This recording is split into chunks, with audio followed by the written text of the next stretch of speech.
Hey everybody, I am Chelsea Foshee and I am the Director of Elementary Ministries here at Crosspointe. My husband and I are also foster parents, and we're coming up on about 2 years of fostering and have had a variety of experiences. And so we wanted to create this video for anyone who's interested just in finding out how to support foster families.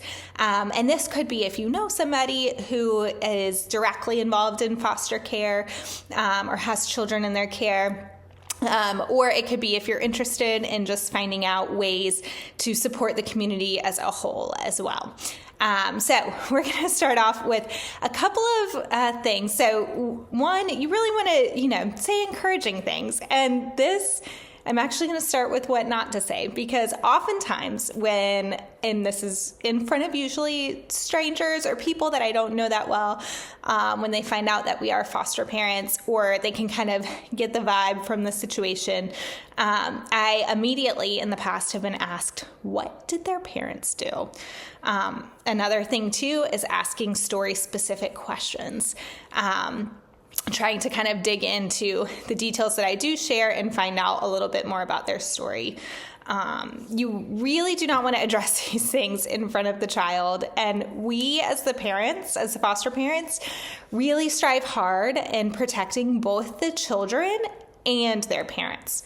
The goal in foster care is always reunification. And so while we may be caring for the child, we are also caring for the parents. And this is one of the ways we do that. This is not our story to share and to be talking about. A second thing of what not to say, I could never do that. My heart is too big, or I could never do that. I just feel too much. This one kind of hurts my heart when I hear it, to be honest. It really offends me because, what do you think about me? Do you think that my heart is not big, or I don't feel too much? And I'll be honest with you, my heart has been broken and shattered and pieced together and broken again. The children in care, they do not deserve to have instability and their hearts broken. And so when we decided to kind of step into this role, my husband and I both were just very upfront with each other in our community that I can risk my heart being broken because I know I can pick up the pieces of my heart, or my community can help put me back together again because I have those resources around me. So just know, if you're like, I could never do that, my heart is too big, that's just not true at all. Number 3, another thing not to say.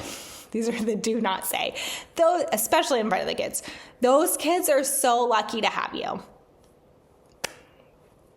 These kids are not lucky. Let's just kind of leave it at that. They're not lucky. To be in foster care. Number 4, something do not say. Are you hoping to keep him or her? This one is such a complex question. And again, this is assuming this is from not a deep friendship kind of moment in us having a conversation, but more so people are kind of shocked when they find out you're a foster parent. And so they're just like, let me ask you all the things. But are you hoping to keep them? This is such a complex question, and it often gets asked by people I don't know well. Foster care is so complicated. I still have very complicated feelings over the results of the kids that we have had in care. And as a foster parent, one of the things you just have to remind yourself of is your role. And that is a caring parent willing to give a safe and nurturing home until their parent or family member can. And while I remind myself of this and give this sentence in response, at the t-ball game or at school pickup line, my true answer is much more complicated than that, and it brings up a lot of icky feelings. So this question just really isn't appropriate to ask at all. So you might be thinking, oh gosh, those are the things I would think to say. So what do I say? One thing you can say is, I'm praying for your journey.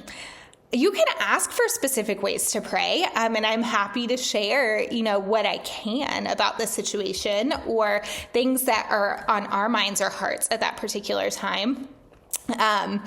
But this is a great one, especially if you're just not close enough to that person to be able to provide more hands-on care. Let them know you're praying for them. That is very encouraging. A second thing you can do is make notes of the dates and check in on the foster parent for different things. It could be like a court date or a court case, and just sending a text saying like, thinking of you all, and I'm praying it goes smoothly today. I always noticed who remembers the things I mentioned in conversations. Court dates for me are incredibly emotional for, I'm sure, lots of foster parents, but they can be very complicated, very emotionally overwhelming. And it's so helpful if you don't necessarily ask questions, but just let your friend know that you're there and that you care. Because a lot of times I just didn't have the capacity to answer questions or even respond back. Okay, a third thing you can say, hi, so-and-so, nice to meet you, when you meet the child. You don't want to ask questions. As foster parents, we may have a line that we've discussed with this child ahead of time. If we're coming into a new environment, let's just say church. If we're coming into church and it's the first Sunday, the best thing you can just do is, hi, Jericho, it's so nice to meet you. Instead of, oh, who is this? What? How do you guys know each other? Because we might have a line and just say, this is my new friend, Tom. We probably will have something that we'll have prepared to say. Just know you can greet them and be friendly and encouraging. Number 4, specific offers of help. So we've gone over things to say. Now here's what you can say if you are really ready to help this person. Don't just say, let me know how I can help you, or I'd love to bring you a meal even, because oftentimes people won't necessarily accept that help. What's better is, can I bring you a meal this week? Which works best, Monday or Tuesday? That just lets me know, okay, that's this person's availability. Tuesday would be great to have a meal. Thank you so much. Another thing you can do is offer to set up a meal train for that person.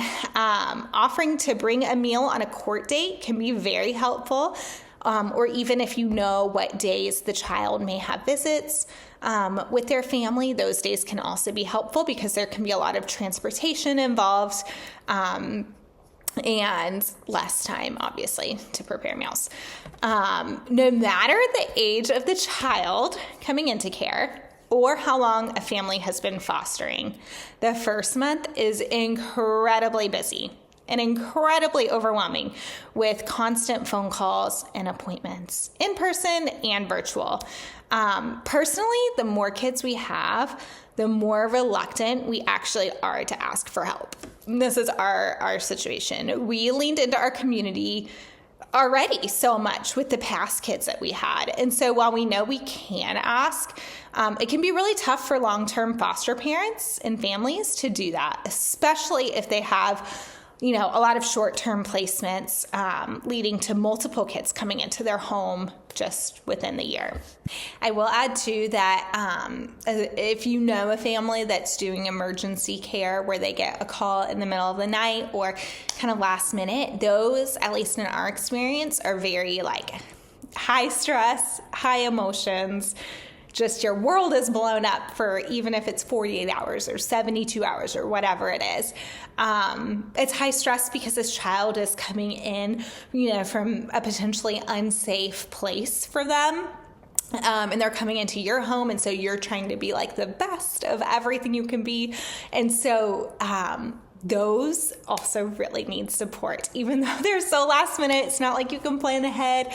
Oh, I'll bring you a meal in 2 weeks. They're more so if you're available and you have a friend who does this and you hear that they have an emergency placement, if you can just be like, hey, can I send you a gift card? Can I send you a DoorDash? Incredibly, incredibly helpful. In a way just to relieve some of the stress off of foster parents. So it's not weighing on them over time. It's a very heavy job, a very heavy task, especially the longer that you go. Okay, let's see. Something else of a way you can offer to help. Babysitting. In Wake County, babysitters for a child in care need to be over 21. And so if you are over 21 and you are willing to babysit, let the family know and let them know you're serious. I had a friend who did this, and she allowed me to feel like I could ask her the way that she had phrased it. She was like, I'm serious. If you need anything, let me know. Like, if you want me to babysit, I would love to. And that allowed me to ask her to watch our, at the time, child in care while we took our big kids to an NC State football game. And so it was a huge ask because we were going to be gone for several hours. And I'm still so grateful for her for this, of just her willingness to step in and do that, even though I'm sure she had better things to do on a Friday night than come to my house and watch a baby. I had another friend offer to pair up with our usual teen babysitter so that our kids could still see, our biological kids could still have the experience of our babysitter, but we could also have an adult present for the other kids in care. And that was just super great. And I do think about that often. So another thing you can do is ask if there's anything they can order off of Amazon for them. Gift cards is also great. With each child, they need a lot, and depending on their situation too, but every time there is a lot that is needed, especially things that typically travel with them or would be sent with them anyways after you've gotten it, like hair care, body products, clothing. It's overwhelming, and then it's also expensive to gather it all. And just remember too that foster families will often send anything they buy and things they already have and beyond with that child, if and when they reunite or move to a family member's house, to that pretty much foster families start from scratch every time. Okay, so we've gone over a lot of ways to help. Here's a big one. Number 5, you can become licensed yourself. And that sounds like a lot, and we'll just briefly talk about this. However, if you want to provide respite care for foster families, if you know I cannot be a foster parent or we cannot be a foster family ourselves for whatever reason, but we have the ability to take care of children for a weekend or a week when a family either goes out of town or simply needs a break. You do have to be a licensed family. It's anything longer than 48 hours. You have to be fully licensed yourself, in order to care for them. There is a huge shortage of foster families just to care for the kids that are currently in care. It would be ideal to have that circle of foster families ready to take on kids, and then another circle outside of them who can step in and provide a true break, or just helping them evaluate their home situation. And there also are other options you can do when you're licensed. You can provide respite care, which is what we just talked about, kind of like an on-call babysitter. We'll get calls from our licensing workers saying, hey, are you around, weekend of Memorial Day? I've got a family who just needs a break for 3 days. Yeah, we can take that on. It's chaos for, a couple days, but we can do that. That's an example of respite care. Second thing that you can choose to do if you're a licensed family is emergency placements, which is what I talked about briefly earlier. Those are for kids newly coming into care. Think, middle of the night calls, or it is very typically last minute. And they also can range from, one day, can you just take care of this child or this family for one day, or maybe through Friday, up to 1 week asks. Usually, it's kind of, as a foster parent, you can give an end date, but with an emergency placement, if it is not, it's not going to be a long-term fit for your family, an end date is involved before the child comes into your home. And that can be something that like you say on the phone, I can do this until this day.